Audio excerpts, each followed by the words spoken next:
Hello everyone. UPPSC mains का GS paper 2 आज हम करेंगे इसका पूरा एनालिसिस। जानेंगे पॉलिटी, गवर्नेंस, आईआर और सोशल जस्टिस को लेकर के इस साल आयोग ने पेपर में क्या पूछे, सवाल कितने कठिन रहे और साथ ही इसको लिखने का तरीका क्या होना चाहिए था। अगर आप भी मिशन एसडीएम 2026 के तहत हमसे जुड़े हुए हैं और नेक्स्ट ईयर यूपीपीएससी का एग्जाम देने जा रहे हैं तो इस वीडियो को यहां पर जरूर देखिए। मिशन एसडीएम के तहत जो भी अभ्यर्थी यहां पर हमारे साथ जुड़ रहे हैं, इन वीडियो सीरीज को रेगुलर रूप से वॉच करना बहुत जरूरी है। आप सभी को जैसे पता है कि ये जीएस पेपर 2 है, इससे पहले मैंने आपको जो पिछला वीडियो मैंने बनाया है वो जीएस पेपर 1 है और वहां पर हमने उसको लेकर के पूरा डिस्कशन किया हुआ है, क्या है, कैसा है, किस तरीके से पेपर है, क्वेश्चन पूछा जा रहा है। देखना इसलिए भी जरूरी है क्योंकि आपको 2026 में जब तैयारी आप शुरू कर रहे हैं तो यहां पर सिर्फ प्रीलिम्स एग्जाम नहीं निकालना है बल्कि मेंस और उसके साथ साथ इंटरव्यू भी क्लियर करना है। इसलिए स्ट्रेटजी क्लियर रहनी चाहिए कि आखिर आयोग के द्वारा किस तरीके के प्रश्न आपको पूछे जा रहे हैं, ताकि पढ़ाई करते समय आप प्रीलिम्स के साथ साथ मेंस ओरिएंटेड भी अपनी स्ट्रेटजी, पढ़ने के तरीके और आंसर राइटिंग प्रोसेस को बेहतर कर सके। और पढ़ने का तरीका एनालिटिकल होना चाहिए, स्टैटिक होना चाहिए, करंट ओरिएंटेड होना चाहिए। आयोग कैसा सवाल पूछ रहा है उससे भी आपको परिचित होना चाहिए। सभी अभ्यर्थियों को यह भी बता दें कि इन वीडियो को अगर आपने नहीं देखा है तो उसको आपको देखना कैसे है। देखिए, आजाद यूपीएससी के यूट्यूब चैनल पे आप सभी को जाना है और यूट्यूब चैनल पे यहां पर आपको इस प्लेलिस्ट एक यहां पर बना दी गई है। इसी प्लेलिस्ट में अगर आप जाएंगे तो वहां पर आपको मिल जाएगा सारी जो वीडियो सीरीज हैं, जितने भी यहां पर आपको वीडियो बन रही हैं वो आपको एक ही जगह पर मिल जाएंगी। तो यहां पर आप देखें, आपको सीधा चैनल पे जाना है, प्लेलिस्ट पे चले जाना है डायरेक्ट। प्लेलिस्ट में यहाँ पे जो पहली ही प्लेलिस्ट आपको बनी हुई है मिशन एसडीएम यूपीपीएससी 2026-27, इसको यहाँ पर क्लिक कर लेना है और इसमें यहाँ पर क्रम से सारी वीडियो लगी हुई हैं। जो यहाँ पर लास्ट वीडियो मैंने आपको कहा कि मिशन एसडीएम के तहत हमने लेक्चर 6 में यूपीपीएससी जीएस पेपर 1 का मेंस एनालिसिस किया हुआ है, आप उसको यहाँ पर देख सकते हैं। इसके अलावा मिशन एसडीएम के लिए जो भी वीडियो यहाँ पर बन रही है सारी वीडियो आपको देखना है अगर आप नहीं देख रहे हैं, और साथ ही यहाँ पे जो नए स्टूडेंट उनको भी इसे देखना है, फॉलोअप करना है। इसके अतिरिक्त आपको एक चीज और आपको बता दें कि जो भी मिशन एसडीएम के तहत छात्र जुड़े हुए हैं उनको यहाँ पर दो चीजें और फॉलोअप करनी है। एक आपको है डेली न्यूज एनालिसिस का वीडियो है, जिसमें यहाँ पर आपको इंडिया की है, वर्ल्ड की है, जियोपॉलिटिक्स से रिलेटेड है, आईआर से रिलेटेड मुद्दे हैं, पॉलिटी से रिलेटेड मुद्दे हैं, उनको यहाँ पे टॉपिक वाइज एनालिसिस किया गया है। जैसे कि एंटी कन्वर्जन लॉ क्या है, ग्रेटर इजराइल का कॉन्सेप्ट क्या है, यूनिफॉर्म सिविल कोड क्या होता है, जो लगातार चर्चा का विषय बनते हैं, जो टॉपिक यहाँ पे एग्जाम में पूछे जाते हैं, मेंस में आपको इस पर क्वेश्चन आते हैं, तो वो टॉपिक भी यहाँ पे एनालिसिस करके बनाए जा रहे हैं। इनको भी आपको रेगुलर रूप से वॉच आउट करना है।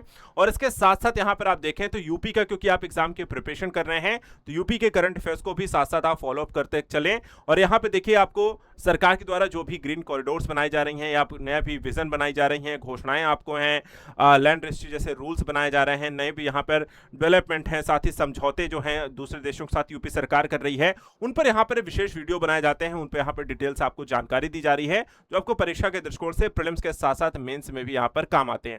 तो इनको भी यहाँ पर रेगुलर रूप से वॉच आउट जरूर करना है। और ये सारी जो वीडियो हैं इनकी प्लेलिस्ट बनी हुई है आजाद यूपीपीएससी के यूट्यूब चैनल को आपको रेगुलर फॉलो करना है और इन प्लेलिस्ट को भी यहाँ पर आपको फॉलो अप करते चलना है।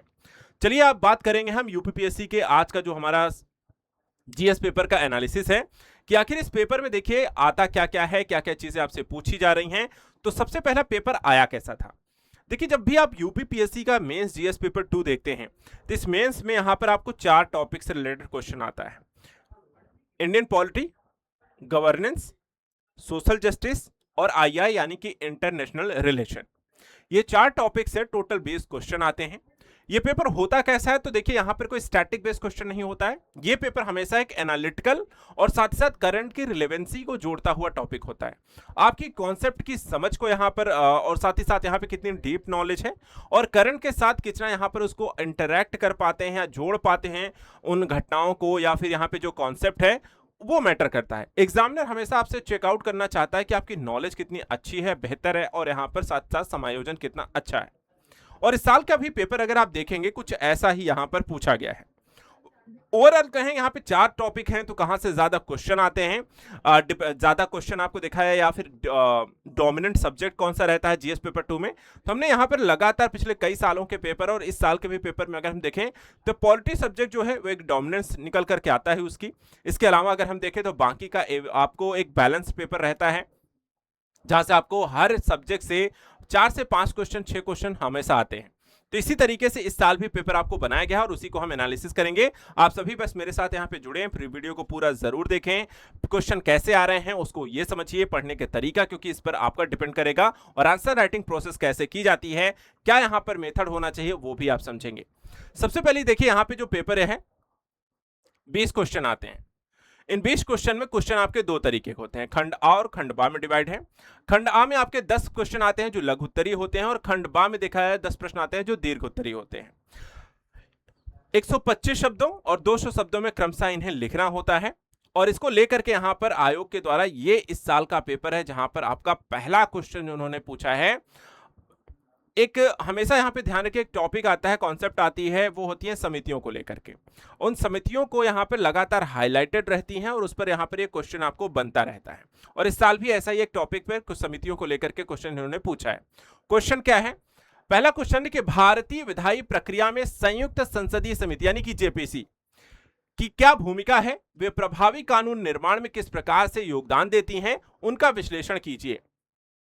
तो जेपीसी देखा जाए एक ऐसी यहाँ पर समिति जो बनाई जाती है, वो बेसिकली आपको सरकार की विभिन्न प्रकार के कानूनों पर सलाह देने का काम करती है, मशवरा देती है, चीज़ों को सोच विचार करती है, साथ ही गहन जांच करती है, विश्लेषण करती है, साथ ही सुझाव भी इत्यादि देती है, सिफारिशें करती है। और यहाँ पर ऐसे मुद्दों पर को लेकर के जेपीसी का गठन किया जाता है। और यहाँ पर आपको जो क्वेश्चन है कि इस विधायी प्रक्रिया में संयुक्त संसदीय समिति की क्या भूमिका है, तो बहुत ही यहाँ पे देखिए, सबसे पहले तो ये इंडियन पॉलिटी का टॉपिक है। आपको कार्यपालिका, विधायिका और न्यायपालिका वाले जो कॉन्सेप्ट यहाँ पर रहते हैं, वो आपको देखा था विधायिका से रिलेट करती है, संसद से रिलेट करती है, समितियों को लेकर के यहाँ पर सब टॉपिक्स आपसे क्वेश्चन पूछा गया है। तो यहाँ पे स्टार्टिंग में अगर हम देखें तो भारत की विधायी प्रक्रिया समितियों के संदर्भ में यहाँ पर आप इसको स्टार्ट करते हैं। संयुक्त उसके बाद आप संयुक्त संसदीय समिति के बारे में जानकारी दें, क्या समिति है, इनके काम क्या क्या होते हैं, और साथ ही यहाँ पर किस तरीके से अपनी भूमिका जो है प्रभावी रूप से कानून निर्माण में ये देती हैं, जैसे सुझाव देना, जांच करना, कानूनों के दृष्टिकोण से यहाँ पर आपको एक संसद को जो भी है कानून को बहुत जल्दबाजी में पारित ना करना, सभी चीज़ों को यहाँ पर संविधान के मूल्यों के अनुरूप यहाँ पर सुझावात्मक देना। लेकिन एक पहलू यहाँ पर ये भी आपको ज़रूर बताना है, क्योंकि विश्लेषण करने की बात करता है, तो क्या जेपीसी की सिफारिशें क्या कानून रूप से स्वीकार की जाती हैं, नहीं की जाती हैं, तो उन पहलुओं को भी बताना है। और साथ ही साथ यहाँ पर इनकी भूमिका क्या है, विधायी प्रक्रिया में किस तरीके से बेहतर होती हैं। तो मैटर ये है कि ठीक है, जांच कहती हैं, सारी चीज़ें प्रक्रिया कहती हैं, लेकिन क्योंकि इसमें राजनीतिक दृष्टिकोण से हम देखें तो कई बार ये प्रभावी हो जाती हैं। राजनीतिक विचारधाराओं के कारण कई बार यहाँ पर जो सिफारिशें करनी होती हैं या फिर अपनी रिपोर्ट देनी होती हैं, उसमें समय लगता है। कार्य प्रक्रियाओं में लेट लतीफ़ी होती है, जानबूझकर यहाँ पर नहीं किया जाता है, जिससे समस्याएं होती हैं विधायी प्रक्रिया के निष्पादन में। तो वो भी अपनी यहाँ पर इनकी कमियां भी हैं, तो उनको भी यहाँ पर लिखें। निष्कर्ष के तौर पे आप बता सकते हैं कि देखिए यहाँ पर अच्छी समिति है, बेहतर है, कार्य प्रक्रियाओं को यहाँ पर देखभाल करती है, जांच करती है, लेकिन कहीं ना कहीं एक सिर्फ सिफारिश कर सकती है, उस प्रक्रिया को लागू नहीं करा सकती है। जैसे यहाँ पर इसे और भी ज़्यादा प्रभावी बनाया जा सकता है, इस तरीके से सुझाव दे सकते हैं। क्वेश्चन नंबर 2, वैकल्पिक विवाद समाधान यानी कि एडीआर भारत में कुशल शासन को सुदृढ़ करने, न्याय वितरण प्रणाली की प्रभावशीलता बढ़ाने में किस प्रकार सहायक है, विश्लेषण कीजिए। तो आपको यहां पर बताना है वैकल्पिक विवाद समाधान यानी कि एडीआर क्या है। विभिन्न मामलों में देखा जाए तो न्यायपालिका से बाहर कंपनियों और विभिन्न प्रकार के यहाँ पर विवादों को सुनने की एक कह सकते हैं संस्था है, जिसे हम वैकल्पिक विवाद समाधान या एडीआर कहते हैं। ठीक है, अब यहाँ पर कुशल शासन को सुदृढ़ करने, न्याय वितरण प्रणाली को बेहतर करने में क्या भूमिका है कि देखिए, आपको न्यायपालिका के चक्कर नहीं लगाने हैं या कोर्ट कचहरी वाला सिस्टम है, तो वहां पर एडीआर आपको सहूलियत देती है, मामलों को सुनती है, विवादों का निपटारा करती है, सुझाव देती है, और साथ ही साथ यहाँ पर देखा जाए तो कार्य प्रक्रिया को कम समय में पूरा भी करती है। जहां आपको न्यायालय जैसी चीज़ों में चक्कर लगाने या कह सकते हैं इस तरह के मामलों बहुत लेट लतीफ़ी होने से बचती भी है। तो वहां पर आप एडीआर को लेकर के ये सुझाव इसमें कि यहाँ पे किस तरीके से शासन प्रक्रिया में जवाबदेही, पारदर्शिता, कार्यों में तेजी लाना, इस तरह के यहाँ पर उनको सुझाव दे सकते हैं, उनके बारे में जानकारी यहाँ पर दे सकते हैं।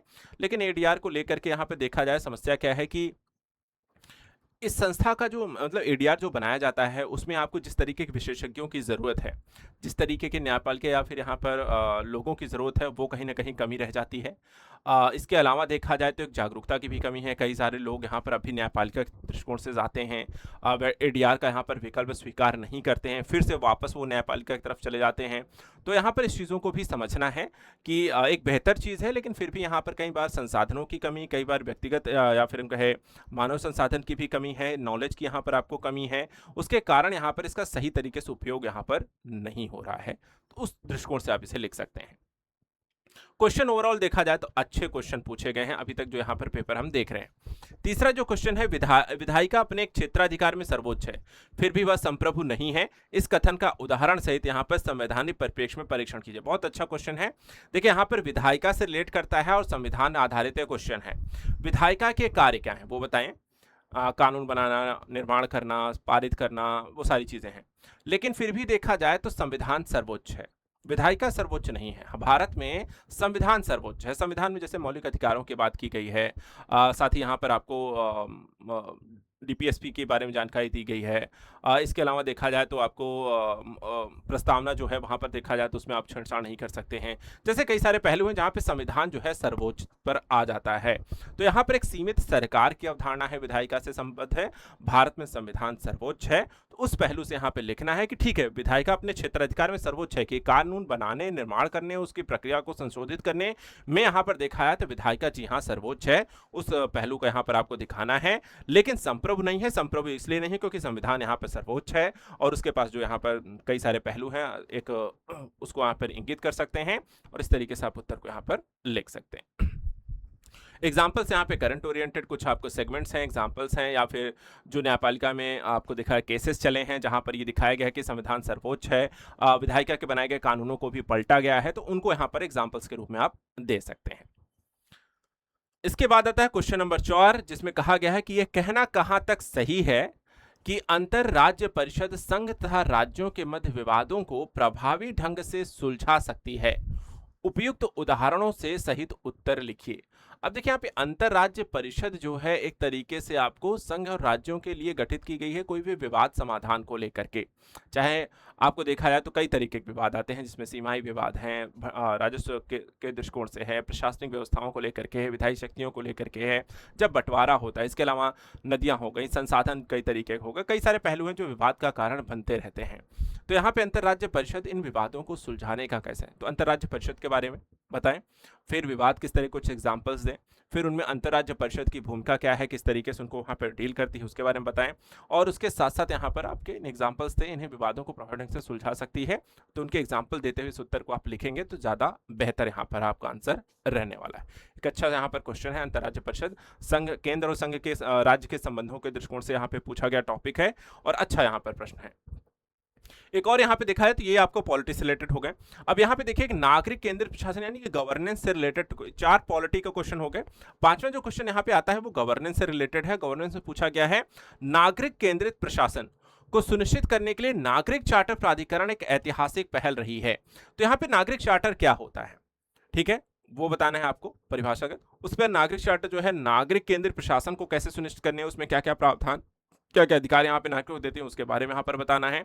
और देखिए 8 नंबर का है, ज़्यादा कुछ यहाँ पर आपको करने की ज़रूरत नहीं है, लेकिन समस्याएं क्या हैं वो भी बताइए कि लोगों को जानकारी नहीं है, उद्देश्यों को लेकर के है, या मानवाधिकारों के जैसे पहलू भी हैं, तो उन चीज़ों के बारे में यहाँ पर इसका एक चुनौतियाँ क्या हैं वो उसके बारे में भी यहाँ पर आप बता सकते हैं। आसान सा क्वेश्चन है, बहुत ज़्यादा यहाँ पर टफ नहीं है, एक सीधा सा क्वेश्चन पूछा गया है। हाँ, बेसिक यहाँ पर कॉन्सेप्ट आपका क्लियर होने चाहिए, आपको उस तरीके के प्रश्न है।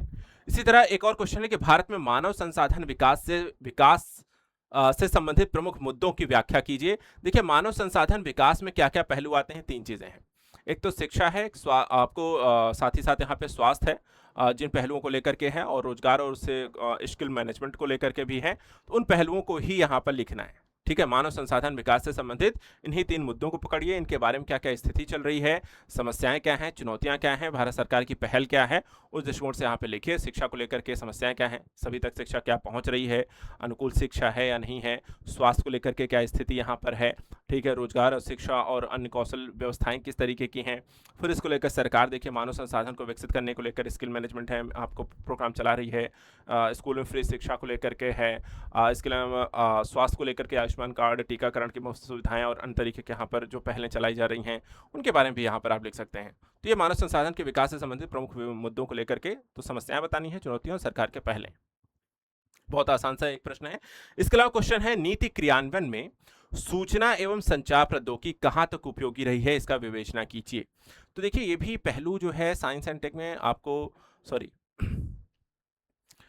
नीति क्रियान्वयन में आईसीटी का जो प्रयोग यहाँ पर है कहाँ तक उपयोगी है, तो आज वर्तमान समय में आप देखें सरकार के द्वारा चाहे डायरेक्ट बेनिफिट ट्रांसफर की सुविधाएं हों, जैम जनधन आधार मोबाइल के माध्यम से देखा है तो कनेक्टिविटी हो, या फिर आपको किसानों को आर्थिक सहायता देने की बात हो, या फिर हम एलपीजी सिलेंडर्स को लेकर के बात करें, हर तरीके से कोई भी यहाँ पे सरकार योजनाएं लेकर आ रही है तो एक कह सकते हैं सूचना या डिजिटल क्रांति के माध्यम से ही आज बिना लीकेज के बाकी सारी चीज़ें सरकार उन तक पहुंचाने का प्रयास कर रही है, जो पहले यहाँ पर संभव नहीं था। लेकिन अब भी देखा जाए तो ज्ञान की कमी भी है, मुनाफाखोरी घूसखोरी की समस्या अभी भी वर्तमान में विद्यमान है, जो इसको और चुनौतीपूर्ण बना देती हैं। दूर दराज के क्षेत्रों तक कई बार टेक्नोलॉजी बेहतर न होने के कारण भी समस्याएं होती हैं, या यहाँ पर देखा है तो डिजिटल साक्षरता की कमी जैसी समस्याएं हैं। सरकार के द्वारा इसको लेकर के क्या पहल की जा रही है, उस पहलू को यहाँ पर आप लिख सकते हैं कि लोगों को डिजिटल साक्षर बनाने के प्रयास चल रहे हैं। मेक इन इंडिया के तहत दूर दराज क्षेत्रों को कवर किया जा रहा है और ज़्यादा यहाँ पर अन्य तरीके की सुविधाएं लोगों को शिक्षित करके इसमें लोगों को शामिल करने की भी बातें यहाँ पर चल रही हैं, तो उस पहलुओं को भी यहाँ पर लिखना है। तो ये सारी चीज़ें आपको इसमें लिखना है कि नीति क्रियान्वयन में सूचना एवं संचार प्रौद्योगिकी की भूमिका, उससे क्या यहाँ पे लाभ हो रहा है, सरकार की क्या पहल चल रही है, और कुछ यहाँ पे जो चुनौतियां उनको ज़्यादा यहाँ पे टू द पॉइंट यहाँ पे एक क्रमबद्ध तरीके से आप इस उत्तर को लिखिए। तो ये यहाँ पर हो गया आपका गवर्नेंस के साथ साथ सोशल जस्टिस का ये टॉपिक हो गया। अब सोशल जस्टिस के बाद देखिए ये आपका क्वेश्चन नंबर 5 आपका गवर्नेंस से रिलेटेड हो गया, क्वेश्चन नंबर 6 और 7 जो हो गया आपका सोशल जस्टिस से रिलेटेड हो गया। अब यहाँ पर आता है क्वेश्चन नंबर 8वां। यहाँ पे आपको देखिए पूछा गया है आईआर का क्वेश्चन। आईआर का जो क्वेश्चन पूछा गया है कि भारत यूरोपीय यूनियन समझौते को वैश्विक भू राजनीतिक गतिकी के परिवर्तनों के संदर्भ में कैसे देखा जा सकता है, उसको स्पष्ट कीजिए। अब देखिए यहाँ पे एक चीज़ और आप सभी को बता दें, ऐसे अभ्यर्थी जो अब तक हमारे साथ यहाँ पर जुड़ना चाह रहे हैं, मिशन एसडीएम 2026 के लिए आपको देखा जाए 2 ग्रुप भी बना दिए गए हैं। एक टेलीग्राम है बना हुआ है मिशन एसडीएम यूपीपीएससी 2026-27 का ग्रुप है, आप यहाँ पर भी हमारे साथ जुड़ सकते हैं। इसके अलावा एक व्हाट्सएप पर भी आपको ग्रुप बनाया गया है मिशन एसडीएम 2026-27, उसको भी ज्वाइन करिए, क्योंकि वहाँ पर जितनी भी वीडियोस आ रही हैं, लिंक आ रही हैं, गाइडेंस प्रोग्राम आ रहे हैं, टॉपिक्स आ रहे हैं, वो सारी चीज़ें आपको यहाँ पर मिलती रहेंगी। तो जो भी बच्चे हमारे साथ जुड़ना चाह रहे हैं वो यहाँ पर वीडियो के डिस्क्रिप्शन पे जाइएगा, और डिस्क्रिप्शन में आपको टेलीग्राम और व्हाट्सएप दोनों के ग्रुप के लिंक यहाँ पे दिए गए हैं, जिनको क्लिक करके आप यहाँ पर इन दोनों को ज्वाइन कर सकते हैं। ठीक है, तो चलिए आगे बढ़ते हैं। देखिए भारत यूरोपीय यूनियन समझौते को वैश्विक भू राजनीतिक गतिकी के परिवर्तनों के संदर्भ में कैसे देखा जाना चाहिए, तो यहाँ पर वर्तमान समय में देखिए भारत यूरोपीय यूनियन के मदर ऑफ ऑल डील्स को लेकर के एक समझौता हुआ है, एक एफटीए साइन हुआ है। ठीक है, इस किस परिप्रेक्ष्य में हुआ है, था वर्तमान के गतिविधियां जो हैं वो भारत के लिए व्यापार के दृष्टिकोण से नए अनुकूल पूरे यूरोपीय मार्केट खोलती हैं। इससे भारत को क्या क्या उस समझौते के तहत लाभ होने जा रहा है, उसको यहाँ पर सारी जानकारी इसमें लिखना है। तो भारत और ईयू के समझौते को स्टार्ट करना है, current oriented mother of all deals कहा गया, क्यों कहा गया, फिर उसकी व्याख्या कीजिए, क्या क्या यहाँ पर आपको सहूलियत और चीज़ें प्रोवाइड की गई। वैश्विक भू राजनीतिक दृष्टिकोण से क्यों अहम है, क्योंकि भारत को देखा जाए तो ट्रंप के द्वारा या अमेरिका के द्वारा लगातार यहाँ पर एक टैरिफ की समस्याओं का सामना करना पड़ रहा था। चाइना अपनी तरफ सस्ते माल को डंपिंग करता है भारत में, जिसको लेकर के भारत को ऐसे बड़े बाजार की जरूरत थी। तो उस दृष्टिकोण से यहाँ पर उस पहलुओं को यहाँ पर इसमें लिखना है। ठीक है, लेकिन इसके साथ साथ यहाँ पे ये भी लिखिएगा कि हमें संतुलन की भी यहाँ पर जरूरत है, हम किसी एक देश पर यहाँ पर निर्भर होकर के काम नहीं कर सकते हैं, इसलिए राष्ट्रीय हितों के साथ साथ यहाँ पर बैलेंस बना करके भी चलना है। फिर अगला यहाँ पे आता है भारत की विदेश नीति के परिप्रेक्ष्य में श्रीलंका के भू राजनीतिक महत्व का विश्लेषण कीजिए। तो भारत एवं उसके पड़ोसी देशों वाला एक टॉपिक आता है, जिसमें हम उसके भारत का और श्रीलंका के संबंधों को पढ़ते हैं, और उसी में यहाँ पे देखा जाए तो जो क्वेश्चन पूछा गया कि भारतीय विदेश नीति के परिप्रेक्ष्य में श्रीलंका के भू राजनीतिक महत्व का। अब देखिए श्रीलंका कहाँ स्थित है, अवस्थिति यहाँ पे देखिए हिंद महासागर में, स्टार्टिंग आप कर सकते हैं। हिंद महासागर में जो श्रीलंका अवस्थिति है, वहां पर देखा जाए तो कई सारे देशों का एक ट्रेड रूट भी गुजरता है। श्रीलंका के पास अब हबन टोटा कोलंबो जैसे बंदरगाह बंदरगाह हैं और वहाँ पर श्रीलंका में चाइना की उपस्थिति भी है। इस कारण से भारत के लिए हिंद महासागर में उपस्थिति को मजबूत करने के पहलू भी वहाँ पर आपको ज़्यादा ज़रूरी हैं। इसके अलावा देखा जाए ट्रेड रूट के दृष्टिकोण से दक्षिण पूर्व एशिया से कनेक्टिविटी हो या फिर चीन को लेकर के यहाँ पर इनकी उपस्थिति हो, भारत की नेबरहुड फर्स्ट पॉलिसी का आप यहाँ पर उल्लेख ज़रूर करें जिसके तहत भारत श्रीलंका की मदद करता है। किस किस तरीके से यहाँ पर उनका उल्लेख रहता है, चाहे वो आर्थिक संकट के दौर में हो, चाहे पेट्रोलियम क्राइसिस के दृष्टिकोण से हो, भारत लगातार श्रीलंका की मदद करता आया है। इस दृष्टिकोण से भारत श्रीलंका के वर्तमान संबंधों में क्या क्या समझौते इत्यादि हुए हैं और रणनीतिक भू रणनीतिक दृष्टिकोण से श्रीलंका किस तरीके से भारत के लिए इंपॉर्टेंस है, उसको यहाँ पर आप जरूर लिखिए, चीन को काउंटर करने के लिए भी। तो उन पहलुओं को हम यहाँ पर लिख सकते हैं। और अच्छा, यहाँ पे एक प्रश्न है, आसान सा प्रश्न था, थोड़ा करंट ओरिएंटेड पहलू भी है। भू रणनीति जियोपॉलिटिक्स में जब आप समझें तो वहां पर द्विपक्षीय संबंधों के साथ साथ वैश्विक पक्षों को भी यहाँ पर समझना जरूरी हो जाता है। इसी तरह से 10वां जो क्वेश्चन है उसमें पूछा गया कि सीमा पार आतंकवाद पर भारत की दीर्घकालिक रुख की पुष्टि करने में 25वें संघाई सहयोग संगठन एससीओ शिखर सम्मेलन 2025 के घोषणा पत्र के रणनीतिक महत्व का आकलन कीजिए। ये देखा जाए एससीओ जो हुआ था चाइना में, अपने आप में काफी यहाँ पे चर्चा का विषय रहा था। रीजन ये था कि यहाँ पे पुतिन और जिनपिंग और मोदी तीनों यहाँ पर इकट्ठा होते हैं और काफी कुछ यहाँ पर हाईलाइटेड वैश्विक दृष्टिकोण से रहता है। इसके अलावा देखा जाए तो इस भारत पाकिस्तान का देखा जाए तो विवाद भी चल रहा था और उस दृष्टिकोण से भारत के द्वारा संघाई सहयोग संगठन, जहां चीन लगातार पाकिस्तान का सपोर्ट करता रहा है और एससीओ का सम्मेलन भी क्योंकि चाइना में था, वहां पर एक संघाई घोषणा पत्र का हस्ताक्षरित होना जिसमें यहाँ पर पाकिस्तान या आतंकवाद को लेकर के वहां पर सभी देशों के द्वारा एक मत होकर के सहमति भारत को देना, ये भारत के कूटनीतिक यहाँ पर जीत रही है। तो संघाई सहयोग संगठन क्या है, इसके अलावा संघाई घोषणा पत्र जो भी यहाँ पर साइन हुआ उसमें किस तरीके से क्या पहलू रहे, क्या क्या चीज़ों को लेकर के साइन किया गया, उसमें सीमा पार आतंकवाद को लेकर के यहाँ पर सहमति जो भारत के यहाँ पर पक्ष में रही। इसके अलावा देखा जाए स्थिति ये भी यहाँ पे जरूर दिखाने की, देखिए संघाई सहयोग संगठन भारत के लिए कूटनीतिक मंच है, लेकिन देखा जाए तो इसका यहाँ पर बहुत ज़्यादा फायदा भारत को मिलता हुआ दिखाई नहीं देता है।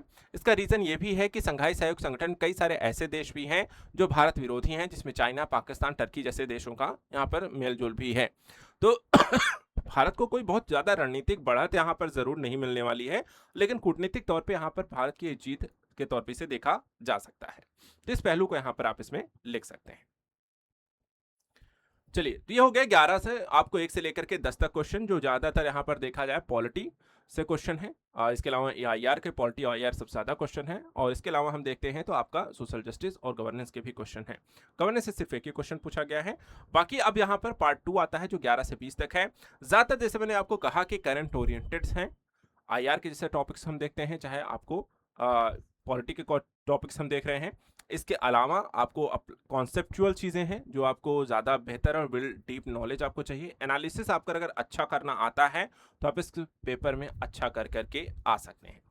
चलिए देखते हैं 11 से 20 तक के क्वेश्चंस को कैसे करना है। इसमें क्या पूछा गया कि भारत की संविधान निर्मात्री सभा औपनिवेशिक काल की संसदीय गतिविधियों का विधिक परिणाम थी, इस कथन का आलोचनात्मक परीक्षण कीजिए। देखिए, यहाँ पे कहने का मतलब ये है कि जो हमारी संविधान सभा थी जो ब्रिटिशों के समय गठित हुई थी, वो ब्रिटिशों की ही देन थी, उनकी अपनी यहाँ पर कुछ उनके द्वारा नहीं किया गया। तो ये सही है या नहीं सही है, इसी का आपको परीक्षण करना है। तो यहाँ पर इसी के बारे में बताना है, गठन कब हुआ था, संविधान सभा में क्या था, बेसिक यहाँ पे थोड़ी सी जानकारी। फिर उसके बाद बताना है कि देखिए संविधान निर्मात्री जो सभा है उसमें ब्रिटिशों का क्या देन रहा। तो जैसे कि 1909, 1919, 1935 का चार्टर अधिनियम या आप कह सकते हैं अधिनियम बनाए गए और वहां से काफी कुछ चीजें जो होती हैं हमारे संविधान का निर्माण हो रहा था तो उसमें से लिया गया था, ठीक है, जो कि बिल्कुल सही है। लेकिन ये कहना कि पूरी तरीके से औपनिवेशिक काल की ये देन थी, तो वो यहाँ पर जरूर गलत होएगा, क्योंकि भारतीय संविधान को जो निर्माण किया गया था वो भारतीय परिप्रेक्ष्य में विकसित किया गया था, न कि ब्रिटिश परिप्रेक्ष्य में, जो कि उसकी आत्मा भी कही जाती है। और ये परिप्रेक्ष्य यहाँ पर देखा है तो उसे उससे अलग भी करती है। तो इस पहलू के यहाँ पर लिख सकते हैं, उसके कुछ यहाँ पे एग्जाम्पल्स भी दीजिए और इस तरीके से फिर यहाँ पर आप कंक्लूड कर सकते हैं कि भारतीय संविधान सभा में ब्रिटिशों का के बनाए कानून का एक अहम यहाँ पर जरूर रोल रहा। लेकिन औपनिवेशिक काल के दृष्टिकोण से अगर हम देखें तो ये कानून जो है या संविधान जो हमारा, उसकी आत्मा भारतीय रही है, भारत के लोगों के लिए लिखी गई है, भारतीय परिप्रेक्ष्य में लिखी गई है, जो कि पूरी तरीके से यहाँ पर आपको देखा जाए तो इस कथन को यहाँ पर सही स्थापित नहीं करती। तो इस पहलू को यहाँ पर आप लिख सकते हैं। इसके बाद आता है अगला क्वेश्चन, भारतीय संविधान के अंतर्गत संघ को प्रदान की गई विधायी शक्तियों का प्रावधान भारतीय संघीय प्रणाली के संघ केंद्रित स्वरूप को किस प्रकार सुदृढ़ करता है, परीक्षण कीजिए। तो यहाँ पे देखिए संविधान में संघ और राज्य के संदर्भ में यहाँ पर काफी सारे प्रावधान हैं। संघ सूची है, राज्य सूची है, समवर्ती सूची है। अब भारत का संविधान संघीय है, अर्धसंघीय है, परिसंघीय है, एक वाला कॉन्सेप्ट आता है जिसको लेकर के काफी चर्चा होती है। अब यहाँ पे क्योंकि संघ को आधार बनाकर क्वेश्चन पूछा है, क्या हमें संघ के लिए ही लिखना है? नहीं, लेकिन हाँ संघ के बारे में संविधान में काफी क्या चीजें हैं उसको जरूर लिखना है। तो वो चीजें लिखनी है, संघ को लेकर के क्या क्या प्रावधान है, क्या कौन कौन से अनुच्छेद में क्या क्या शक्तियां दी गई हैं। उसके अलावा संघीय सूची के अंतर्गत ज़्यादातर इंपॉर्टेंट जो विषय हैं वो संघ को दिए गए हैं। इसके अलावा समवर्ती सूची के जो विषय हैं उस पर भी यहाँ पर संघ कानून बना सकती है। और साथ ही साथ ये भी देखा जाए तो अगर राज्य भी उस पर कानून बनाती है तो राज्य के बजाय यहाँ पर संघ के कानूनों को प्रभावित रहती है। इसके अतिरिक्त राज्य के कानूनों पर भी संघ सरकार संघ द्वारा कानून बनाया जा सकता है और उसके लिए भी कुछ विशेष प्रावधान हैं जो ये दिखाती है कि कहीं ना कहीं संघ को यहाँ पे ज्यादा अधिकार दिए गए हैं। तो उस दृष्टिकोण से यहाँ पर इन प्रावधानों का यहाँ पर आपको ज्यादा उल्लेख करना है। लेकिन कुछ ऐसे भी पहलू हैं जिसे संघीय कह सकते हैं कि राज्यों को भी कुछ अधिकार दिए गए हैं, तो उन पहलुओं को भी यहाँ पर लिख देना है। और इस पहलू को लेकिन ज्यादातर जो प्रभाव है और साथ ही भारतीय संविधान किस तरीके का है वो भी यहाँ पर आपको लिखना है। तो वो चीजें यहाँ पर आपको दिखानी है, संघ को लेकर के क्या क्या है, राज्य को लेकर के क्या है और कहाँ पर ज्यादा प्राथमिकता संघ को मिलती हुई दिखाई देती है। इसके बावजूद जो है भारत एक संघीय व्यवस्था है या नहीं, उस पर दृष्टिकोण से उत्तर को लिखना है। ठीक है। अगला टॉपिक आता है भारत का नियंत्रक एवं महालेखा परीक्षक यानी कि कैग भारत के वित्त का सर्वोच्च पंच है। इस कथन के आलोक में उसके कार्यों स्थिति का आलोचनात्मक परीक्षण कीजिए। तो कैग बताइए क्या है, स्टार्टिंग यहां से करेंगे। फिर यहां पर देखा जाए तो भारत के वित्त का सर्वोच्च पंच कैसे है, तो उसके कार्य क्या क्या है, किस तरीके से देखा से हम कह सकते हैं कि भारत की जो पब्लिक मनी है, लोगों का जो पैसा है, उसकी निगरानी जो होती है कैग करता है कि कहाँ कितना पैसा आया, कहाँ किसी ने कितना खर्च किया, सही किया नहीं किया, उस पर एक रिपोर्ट बनाता है और हर एक विभाग को लेकर के। ठीक है, तो उसके कार्यों के यहाँ पे जानकारी दीजिए। आलोचनात्मक विवरण देना है तो क्या कुछ यहाँ पे कमियां रह जाती हैं, क्या क्या कमियां रह गई हैं, क्या क्या समस्याएं हैं। देखिए कैग के द्वारा अपनी सिफारिशें और रिपोर्ट तो दे सकता है लेकिन कोई कार्यवाही नहीं कर सकता है, उसके पास अपना कोई अधिकार नहीं है। इसके अलावा कैग का अपना कोई यहाँ पर पूरी पब्लिक फोर्स नहीं है या ऑफिस नहीं है या अपनी टीम नहीं है जिसके माध्यम से वो उन चीज़ों को कार्रवाई करा सकता है। तो इस तरीके की समस्याएं भी हैं जो उसको यहाँ पर पूरी तरीके से प्रभावशील नहीं बनाती हैं। तो हाँ, ये कहना यहाँ पर एक तरीके सही है, लेकिन इसके साथ साथ देखा जाए तो कैग को और भी ज़्यादा प्रभावी बनाया जा सकता है, उसके संदर्भ में कुछ प्रावधान हो सकते हैं, ऐसा यहाँ पर आप निष्कर्ष में लिख सकते हैं। अगला यहाँ पे है जनहित याचिका यानी कि पीआईएल। सामाजिक न्याय को बढ़ावा देने एवं हाशिए पर पड़े समुदायों के अधिकारों की रक्षा करने का एक महत्वपूर्ण साधन है। उपयुक्त उदाहरण सहित विश्लेषण कीजिए। तो देखिए पीआईएल का कॉन्सेप्ट क्या है वो उससे आप स्टार्ट करो, फिर उसके कुछ एग्जाम्पल दीजिए कि यहाँ पे देखिए इन मुद्दों को लेकर के पीआईएल दाखिल की जाती है। पीआईएल को लेकर सर्वोच्च कोर्ट ने क्या नियम यहाँ पे बना रखे हैं वो यहाँ पे बताएं, उससे को लेकर कुछ एग्जाम्पल भी दीजिए कि इन मामलों में यहाँ पीआईएल दाखिल की है सरकार और उससे क्या यहाँ पे लाभ हुए। लेकिन साथ ही ये भी बताइए कि क्या पीआईएल जरूरत से ज्यादा प्रभावी होने लगी है, क्या ये कामकाज में बाधा डालने लगी है, क्या जरूरत से ज्यादा पीआईएल के कारण केसेस भी आपको बढ़ने लगे हैं या उससे क्या समस्या होती है, उन मुद्दों को भी यहाँ पर आपको लिखना है। तो इस तरीके से आपको इस उत्तर को लिख सकते हैं। अच्छा क्वेश्चन है और रिलेवेंट है और करंट ओरिएंटेड है, एग्जांपल्स आप इसमें दे करके इसे अच्छा यहाँ पर लिखा जा सकता है ओवरऑल। अगला क्वेश्चन देखते हैं, प्रत्यक्ष लाभ अंतरण यानी कि डीबीटी प्रणाली किस प्रकार डिजिटल इंडिया और सुशासन के उद्देश्यों के साथ मेल करती है, विश्लेषण कीजिए। तो डायरेक्ट बेनिफिट ट्रांसफर सरकार के द्वारा शुरू की गई एक महत्वाकांक्षी पहल जिसके तहत यहां पर देखा है तो जैम को अपनाया गया। डायरेक्ट बेनिफिट ट्रांसफर के सरकार के द्वारा जो भी सब्सिडी इत्यादि है वो सीधा लोगों के खाते में यहाँ पर पहुंचाई जा रही है, डिजिटल क्रांति हो रही, तो उन पहलुओं को यहाँ पर आप लिखना है। डिजिटल इंडिया सुशासन के उद्देश्यों के साथ मेल कैसे खाती है, डिजिटल इंडिया का क्या उद्देश्य था, सुशासन क्या है, गुड गवर्नेंस क्या है, उसके कॉन्सेप्ट को लिखिए। फिर उन पहलू के जो गुण हैं वो आपको डायरेक्ट बेनिफिट ट्रांसफर के तहत क्या क्या रहे हैं, उससे किस किस तरीके के लाभ हो रहे हैं उसको लिखना है, और समस्याएं लेकिन क्या आती हैं डायरेक्ट बेनिफिट ट्रांसफर के तहत उसको भी यहाँ पर लिख देना है। तो इस तरीके से इस क्वेश्चन को यहाँ पर आप डिकोड कर सकते हैं। क्वेश्चन नंबर 16 है ई गवर्नेंस को लेकर के। एक अगेन देखा जाए जो एक क्वेश्चन है आपका सुशासन या गवर्नेंस के टॉपिक से है। ई गवर्नेंस एक ऐसा टॉपिक है जो मल्टीपल टाइम एग्जाम में पूछा भी गया है। डायरेक्ट बेनिफिट ट्रांसफर है वो भी आपको मल्टीपल टाइम एग्जाम में पूछा गया है। तो कुछ ऐसे टॉपिक हैं जो आपको लगातार एग्जाम की प्रिपरेशन के दौरान पढ़ने हैं, ज़्यादा फोकस्ड होकर के पढ़ने हैं, क्योंकि ये मल्टीपल टाइम एग्जाम में पूछ लिए जा रहे हैं। तो इसको लेकर के देखिए क्या है। क्वेश्चन है कि ई गवर्नेंस के क्षेत्र में उभरते हुए आयामों का परीक्षण कीजिए तथा यह स्पष्ट कीजिए कि आयाम सरकारी सेवाओं को अधिक सुलभ और कुशल बनाने में किस प्रकार सहायक सिद्ध हो रहे हैं। तो क्वेश्चन अच्छा है, आसान है, सिंपल सा है। ई गवर्नेंस के बारे में आपको बताना है।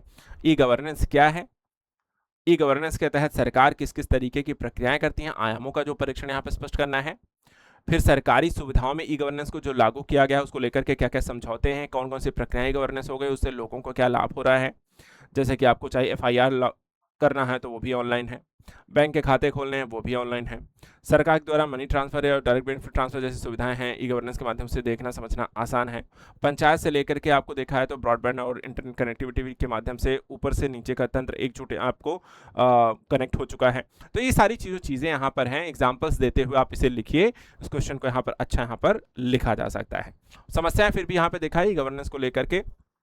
प्रशासन में लालफीताशाही कई बार ज़्यादा हो जाती है, पारदर्शिता की कमी भी रहती है, उसको भी यहाँ पर आपको समस्याएं हैं जिसे दूर किया जा सकता है ई गवर्नेंस के माध्यम से। तो उन पहलों को आप जरूर ऐड करें।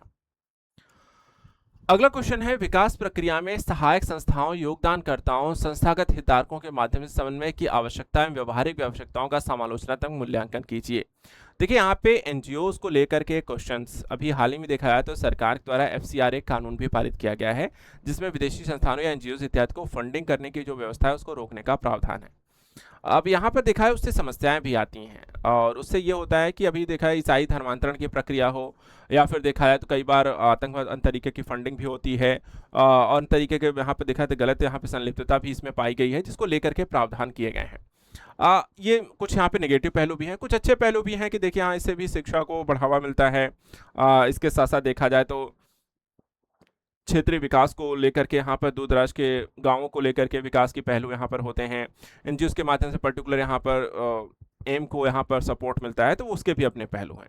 और कुछ एग्जांपल्स भी आप इसमें दे सकते हैं देशी विदेशी संस्थाओं को लेकर के और उनके द्वारा किए गए कार्यों को लेकर के। लेकिन जो चुनौतियां हैं, जो समस्याएं भी निकल के आ रही हैं उसको भी दीजिए। सरकार के द्वारा क्या रूल बनाया गया है उसको भी यहाँ पर आप लिखें। इसके बाद जम्मू कश्मीर पुनर्गठन अधिनियम 2019 की पृष्ठभूमि, प्रमुख प्रावधान, इसके संवैधानिक, प्रशासनिक, राजनीतिक प्रभावों का समालोचनात्मक मूल्यांकन कीजिए। देखिए बनाया गया था जम्मू कश्मीर पुनर्गठन कानून, जिसके तहत जम्मू कश्मीर को यहाँ पर भी फिलहाल केंद्र शासित प्रदेश बना दिया गया, लद्दाख को यहाँ पे केंद्र शासित प्रदेश बना दिया गया।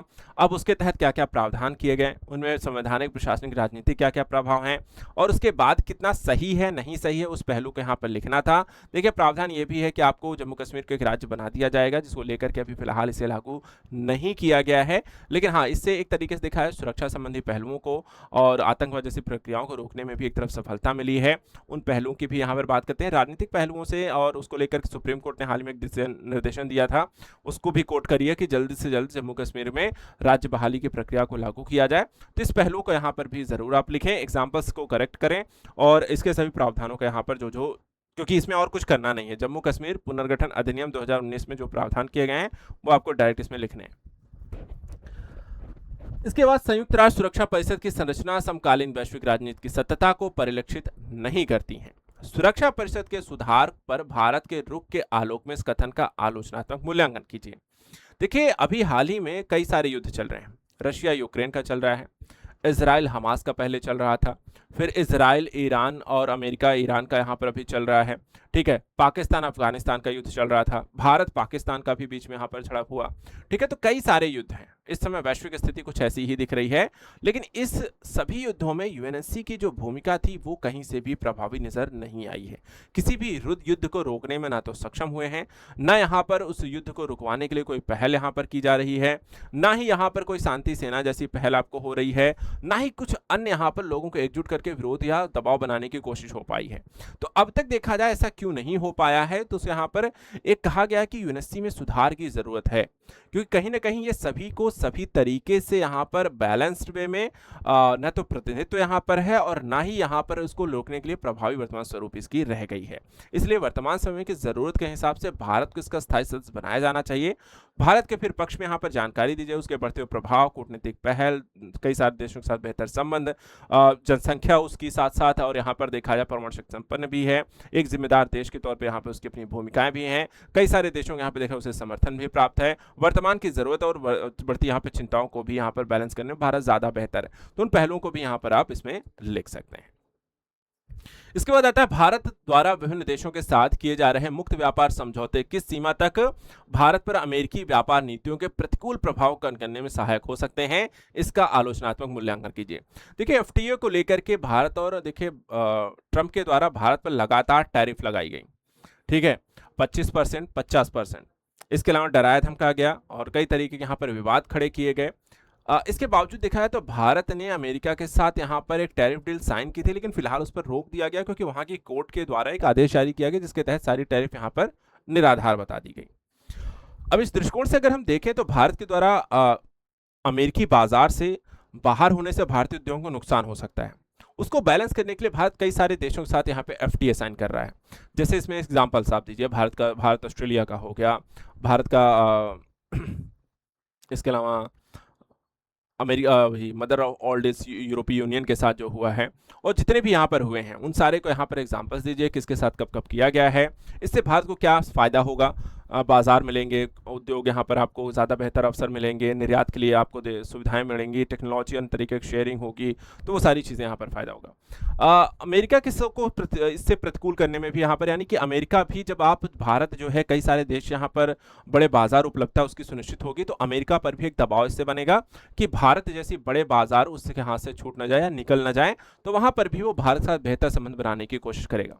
लेकिन भारत को एक चीज़ ये भी ध्यान रखनी है कि देखिए इस वर्तमान समय वैश्विक व्यवस्था में किसी एक देश पर निर्भरता और या किसी एक देश बड़ी अर्थव्यवस्था या देशों के साथ यहाँ पर हम किसी तरीके से अलग होकर के कार्य व्यवस्था संचालित नहीं कर सकते हैं। इसलिए वैश्विक राजनीति में, भू पॉलिटिक्स में जो अर्थव्यवस्था के लिए बेहतरी के लिए जरूरी है कि हम एक संतुलन बना करके चलें। राष्ट्रीय हितों के आधार पर हमें अमेरिका की भी जरूरत है और यूरोपीय यूनियन की भी जरूरत है, अन्य देशों की भी जरूरत है, लेकिन साथ ही साथ ये सुनिश्चित कर सकते हैं कि हम यहाँ पर सभी को एक बैलेंस्ड वे में कैसे लेकर के आगे बढ़ें। तो ये पूरा पेपर अगर हम देखें, जीएस पेपर 2 कहीं ज्यादा बेहतर है, बैलेंस्ड है, सभी विषयों के साथ समावेशन है, पॉलिटी डोमिनेंट है, आईआर बेहतर है, करंट ओरिएंटेड है, कॉन्सेप्ट बेसिस आपके क्वेश्चन ज्यादा हैं, और हमेशा जीएस पेपर 2 ऐसा ही पूछा जाता है। तो ज्यादा डीप नॉलेज पर फोकस करें, एनालिटिकल अप्रोच को डेवलप करें, करंट के साथ मिक्स करें और एग्जांपल्स हमेशा याद रखें। ये आपको इस पेपर के लिए मूलभूत यहाँ पर आपकी जानकारी है जो आपको इस पेपर में अच्छे नंबर दिलाएगी। आप हमारे साथ मिशन एसडीएम 2026 में जुड़े रहें क्योंकि इस के माध्यम से हम आपको हर पहलू में बेहतर बनाएंगे। आज के लिए इतना ही। Thank you so much and good luck.